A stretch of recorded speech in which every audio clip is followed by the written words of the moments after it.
Shalom, shalom frères et sœurs en Christ et bienvenue à la Rhapsodie du lundi 24 janvier 2022. Rhapsodie écrite par le pasteur Christ Oyakilome et la lecture est offerte par les vérités de l'évangile. Le thème d'aujourd'hui est le trône du jugement de Christ. Et le verset de 2 Corinthiens 5 verset 10 qui dit « Car il nous faut tous comparaître devant le tribunal de Christ, afin que chacun reçoive selon le bien ou le mal qu'il aurait fait, étant dans son corps. » Alléluia, fin du verset. Le pasteur Christ dit, le trône du jugement de Christ est différent du jugement du grand trône blanc. Le jugement du grand trône blanc est le plus terrifiant de tous les jugements. Il est réservé au péché.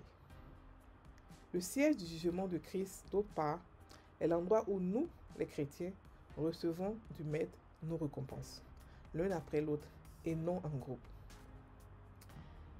Il dit, afin que chacun reçoive selon le bien ou le mal qu'il aurait fait, étant dans son corps, d'après le verset d'ouverture.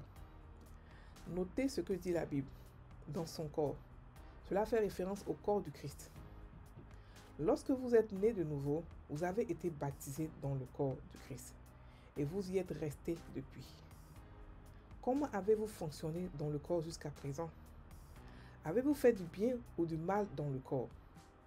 Faites attention à ce que vous faites dans le corps du Christ, parce que chacun recevra une récompense des choses faites dans le corps, qu'elles soient bonnes ou mauvaises. Mais toi, pourquoi juges-tu ton frère, ou toi, pourquoi méprises-tu ton frère, puisque nous comparaîtrons tous devant le tribunal de Dieu? Car il est écrit, « Je suis vivant, dit le Seigneur. Tout genou fléchira devant moi, et toute langue donnera gloire à Dieu. » Et cela de Romains 14, versets 10 à 11. Au trône du jugement du Christ, aucun de nous en Christ ne sera condamné. C'est pourquoi ne jugez de rien avant le temps, jusqu'à ce que vienne le Seigneur, qui mettra en lumière ce qui est caché dans les ténèbres, et qui manifestera les desseins des cœurs. Alors chacun recevra de Dieu la louange qui lui est due. 1 Corinthiens 4, verset 5. Nous allons tous être félicités, même si c'est un jugement où nous rendons des comptes. Qu'en est-il des mauvaises choses qu'aurait fait le chrétien? Quelqu'un pourrait demander, la réponse est dans 1 Corinthiens 3, verset 13 à 15 qui dit « Car le jour la fera connaître, parce qu'elle se révélera dans le feu, et le feu éprouvera ce qu'est l'œuvre de chacun. Si l'œuvre bâtie par quelqu'un sur le fondement subsiste, il recevra une récompense. Si l'œuvre de quelqu'un est consumée, il perdra sa récompense pour lui. Il sera sauvé, mais comme au travers du feu. » Faites plus pour le Seigneur et servez-le avec une dévotion sincère. Alléluia. Fin de la Rhapsodie.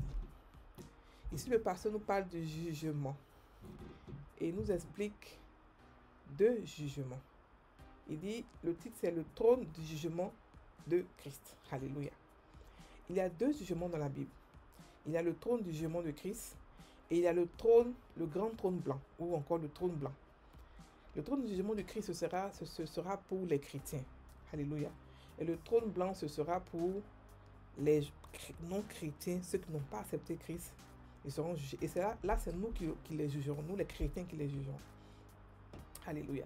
Mais le trône, donc on n'a pas à avoir peur en fait du jugement. Lorsqu'on parle de jugement, le jugement en fait, le mot est lourd, c'est vrai.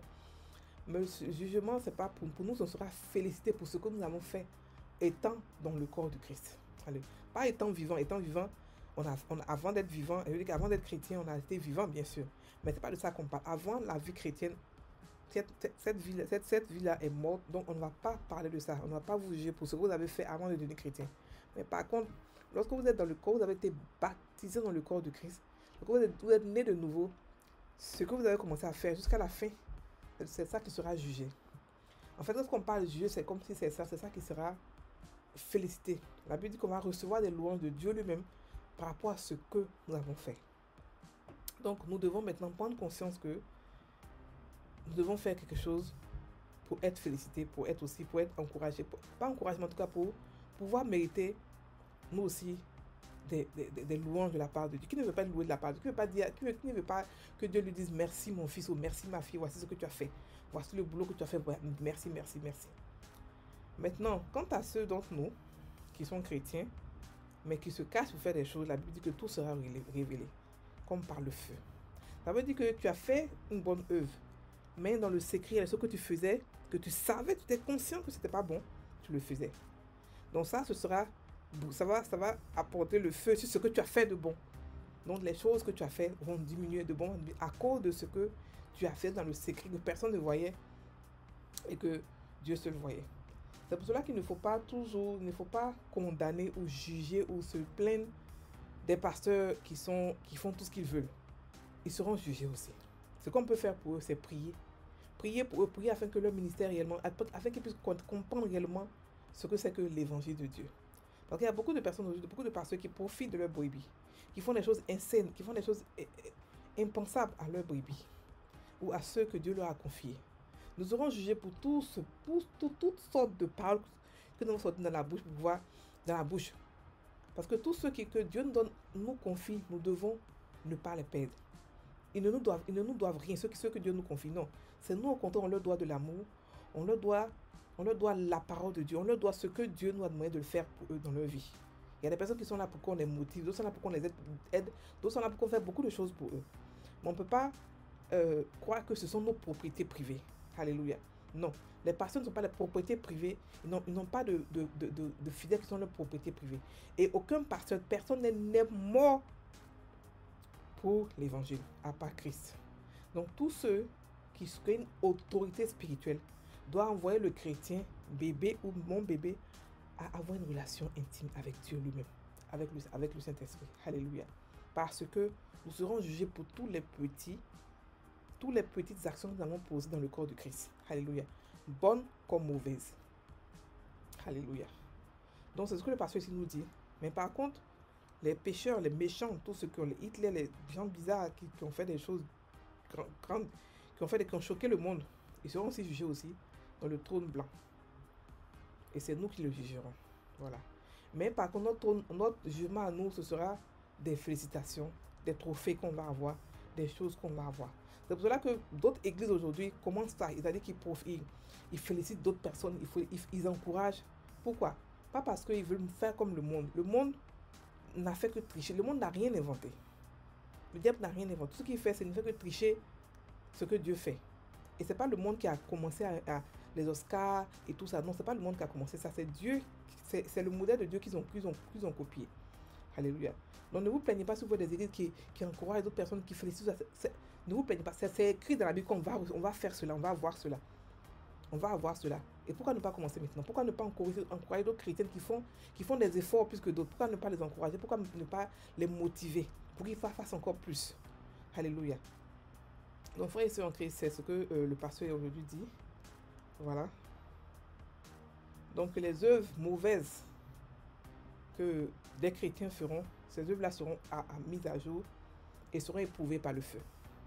Alléluia. Donc nous allons maintenant faire la prière.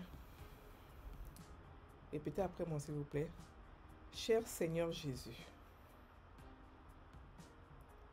je te remercie pour le privilège et l'occasion de participer à la propagation de l'Évangile. J'attends avec impatience ce grand jour où je me tiendrai devant toi et rendrai compte de tout ce que j'ai fait dans le corps. Je suis ravi de savoir que tous mes services et sacrifices